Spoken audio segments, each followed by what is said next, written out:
Hello, welcome to Polyphonic Press. My name is Jeremy Boyd, and today I'm going to be reviewing the new album by Rival Sons entitled Head Down. Here we go.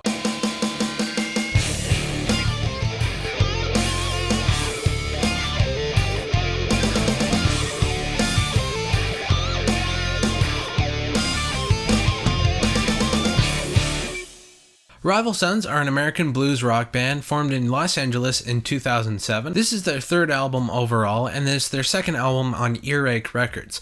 This is a follow-up to their 2011 album entitled Pressure in Time. And this album starts off with a song called Keep On Swinging, and immediately gives you visions of bands like Led Zeppelin, Deep Purple, and Cream. It's just a back-to-basics rock and roll song that cuts through all the bullshit that can kind of build up in music, and really gives you something that's unpretentious and not full of fluff or anything like that. Something that I did notice about this song is during the guitar solo, the drums have this phaser effect going through it, and it's really reminiscent of something that Led Zeppelin used to do quite a bit. So it's sort of a little subtle nod and wink and sort of a tribute to Led Zeppelin. It's sort of acknowledging the past, and they're also looking towards the future as well. The song Until the Sun Comes is a bit of a departure for the band. It's really more of a pop rock song rather than the bluesy counterparts on this album. It echoes some really great 60s garage rock tunes that you would hear on the Nuggets compilation. It doesn't deviate too far from the rest of the songs on the record so that it sticks out like a sore thumb, but it also doesn't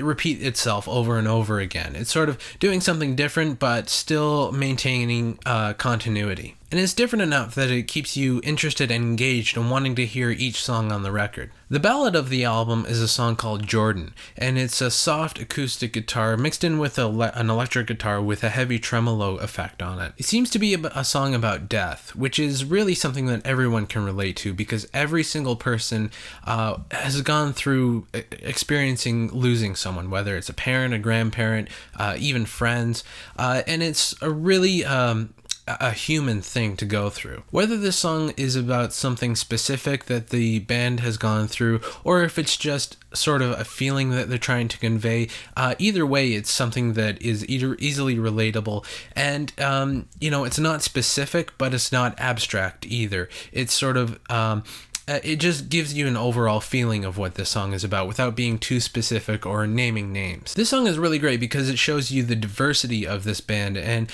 shows you that they're not afraid to put on different hats, so to speak. 1 minute they can do a really good, fun rock and roll song, but also take it down a bit and do something a little deeper. The song Heist gets back to the rock and roll feel of the rest of the record. It's fused with some really great guitar work and a fantastic groove with the bass and the drums really locked in tight with each other, but they're kind of playing a little bit behind the beat, so it gives it a little slower feel than the actual speed of the song, and it just creates a really great groove pocket. Towards the middle of the song there's a slight breakdown with the guitars doing these different things, and one thing that I did notice is part of the guitar part on this one is actually two guitars harmonizing together, which is really an influence taken from Thin Lizzy. They did this all the time, where they actually had two lead guitarists, and they never had a guitar solo. They always had guitar duos, and it was always, the guitars were always harmonizing with each other. So this song in particular really does echo something that like Thin Lizzy or something would come up with,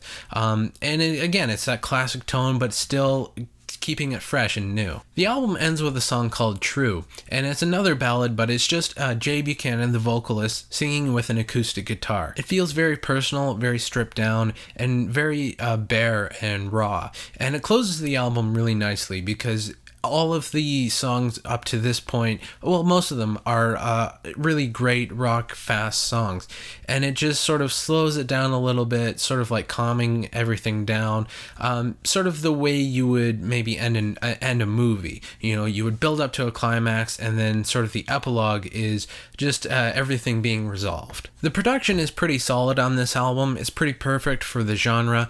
It's not too flashy, but it's not underproduced either. There's no overdubs or anything like that. It's just the band playing, and which is really all you need. I really like this album, and I feel it's actually quite a bit stronger than their previous one, Pressure in Time.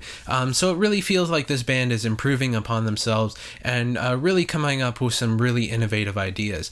A lot of bands have the trouble of getting a really great debut album, or maybe the first two albums, and then the rest of their career they can't really quite keep up with that.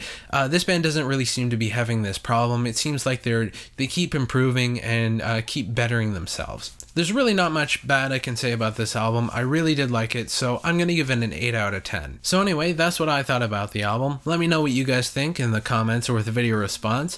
If you'd like to suggest an album for me to review, please leave that in the comments as well. And I guess that's about it. Thank you for watching, and take it easy.